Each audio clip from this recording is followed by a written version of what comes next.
En Michoacán la violencia ya no es noticia, de hecho es rutina, pero lo del 23 de agosto en Tingambato fue otro nivel. Camionetas con placas de California, un artefacto explosivo y dos grupos criminales que parecían más bien dos ejércitos jugando a ver quién deja más casquillos en el suelo. Sí, señores, aquí ya no estamos hablando de peleas callejeras, esto es guerra territorial con manual táctico incluido. La escena, una brecha en las vísperas, en medio de huertas de aguacate. ¿Y qué pasó?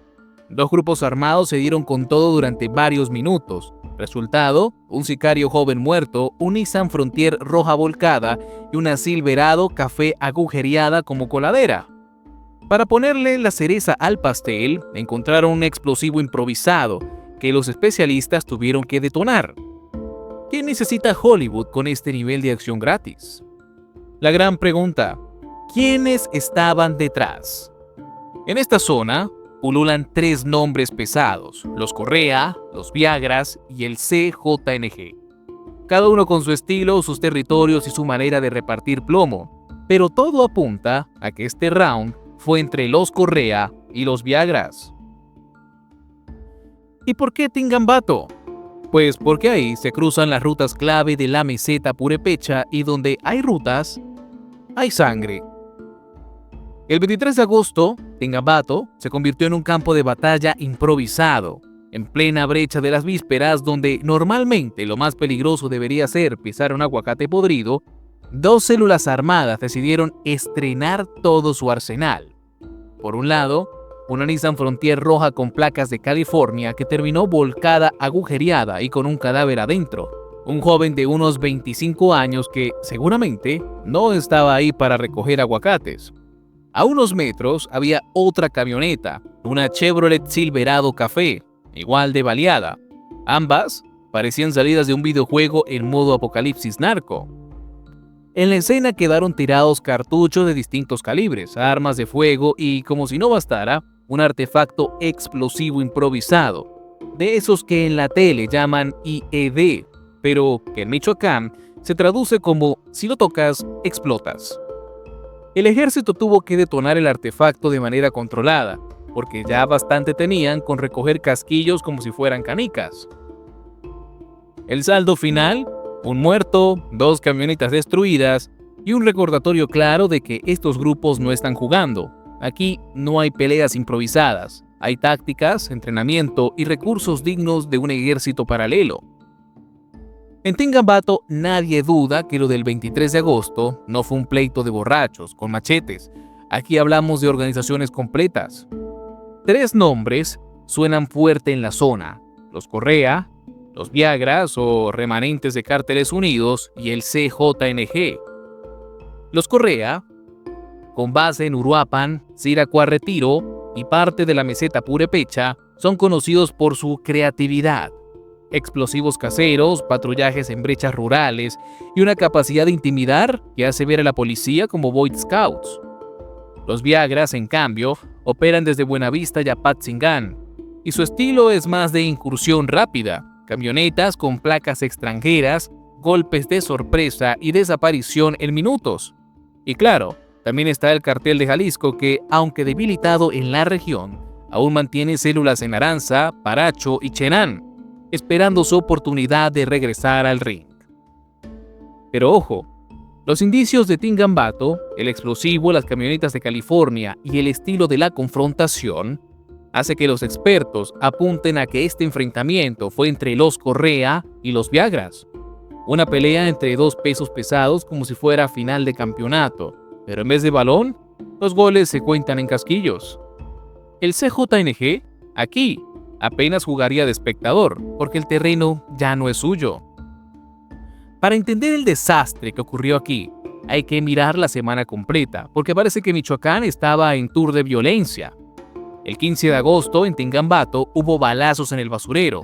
No hubo víctimas, pero sí una demostración de que hasta los tiraderos sirven de campo de batalla. El 18 de agosto, en Aranza, hubo una incursión armada, quema de vehículos y amenazas a pobladores, como bienvenida de festival pero sin música y con AK-47.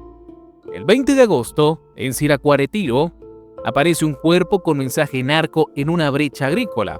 firmado presuntamente por los Correa, una especie de flyer promocional para anunciar quién manda.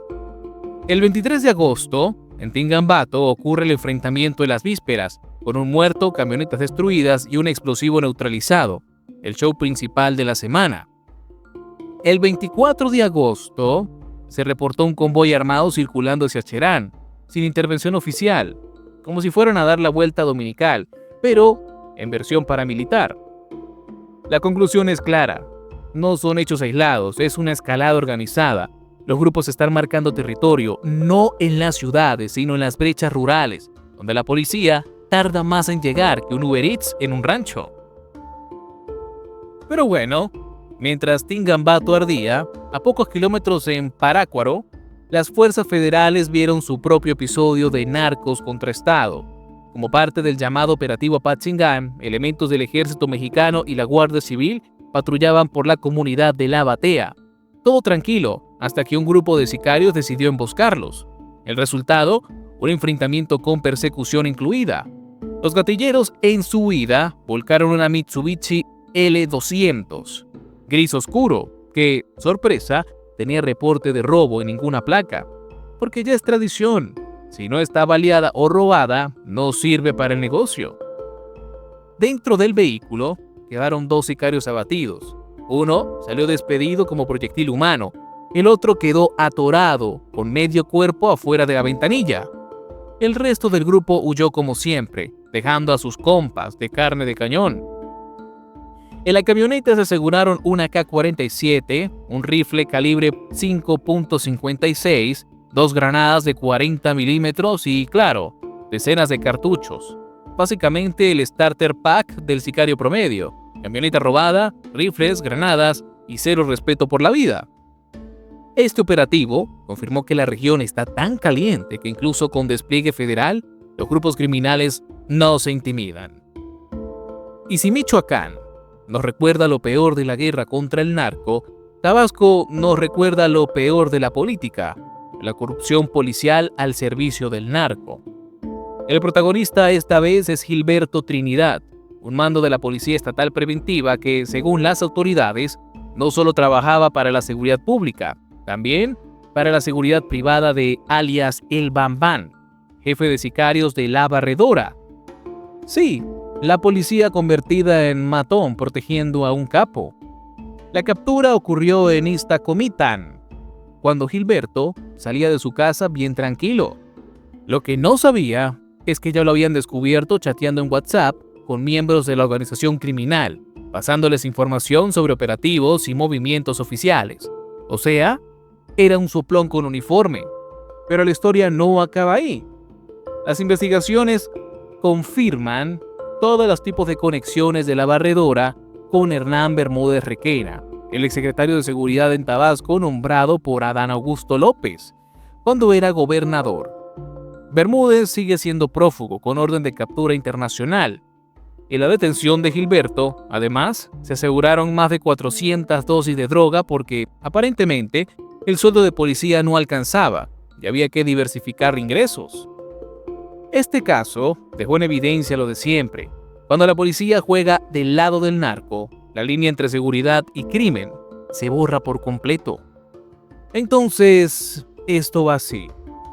Días sangrientos en Michoacán y la corrupción destapada en Tabasco solamente nos dejan un panorama bastante claro. El narco no es solo balaceras, es un sistema completo que se mete hasta en las instituciones. En Tingambato, vimos cómo los Correa y los Viagras convirtieron una huerta en un campo de batalla, usando tácticas que parecen sacadas de manual militar. En Parácuaro, 2 sicarios menos, pero un mensaje igual de fuerte. Los cárteles están dispuestos a enfrentarse incluso con fuerzas federales sin miedo. Y en Tabasco, un policía estatal detenido por proteger al jefe de sicarios de La Barredora, recordándonos que la corrupción es el pegamento que mantiene a estas organizaciones vivas. El patrón está claro: violencia rural, operativos armados, corrupción institucional. Los grupos ya no buscan pelear en las ciudades, sino en las brechas, donde nadie los estorba. Y mientras tanto, los ciudadanos quedan atrapados en medio, entre un Estado que muchas veces llega tarde y un narco que nunca se va. Lo más triste es que en México los enfrentamientos no sorprenden, de hecho se esperan, y cuando normalizamos la guerra, lo perdemos todo. Así que, si quieres seguir entendiendo cómo funciona este país tan surrealista, suscríbete y dale like. Aquí siempre hablamos claro, con datos, crítica y a veces hasta un poquito de humor negro. Recuerda que somos Nación y Frontera, que estamos aquí para traerte la verdad.